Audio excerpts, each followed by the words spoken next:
Hello అండి, అందరికి మరొక మినీ వ్లాగ్తో మళ్ళీ మీ ముందుకు వచ్చేసాను. వీడియోలో కనిపిస్తున్నది నా చేతితో పట్టుకున్నది మీలో ఎంతమందికి తెలుసు అనేది కామెంట్ సెక్షన్లో నాతో షేర్ చేసుకోండి. సో నేను ఇక్కడ ఉన్నప్పుడే అనుకున్నాను ఇండియాకి వెళ్ళిన తర్వాత ఈసారి ఖచ్చితంగా ఇది తీసుకోవాలి అని చెప్పి, ఎందుకంటే నాకు ఈ స్నాక్ ఐటమ్ అంటే చాలా ఇష్టం అనమాట. అండ్ పిల్లలకు కూడా స్నాక్స్ ఇవి బాగా ఇష్టంగా తింటారు కదా అని చెప్పేసి తీసుకోవాలి అని అనుకున్నాను. అండ్ దీన్ని తీసుకున్నాను. 100 రూపాయలు చెప్తే 80 రూపాయలకు బేరమాడి మరీ తీసుకున్నానండి బాబు. అయితే దీన్ని తీసుకున్న తర్వాత వెంటనే డైరెక్ట్గా అలాగే వాడేయకూడదు. అలా వాడేస్తే కనుక మనకి దాంతో చేసే ఐటమ్ అనేది సరిగా రాదనమాట.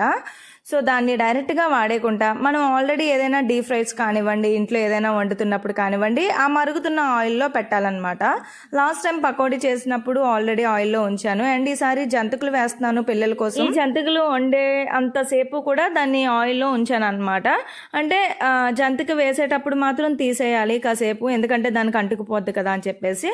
అండ్ అది కొంచెం పచ్చిదనం పోయి కాస్త ఫ్రై అయిన తర్వాత మళ్ళీ ఆయిల్లో పెట్టొచ్చు. సో అలా తీసాను అనమాట.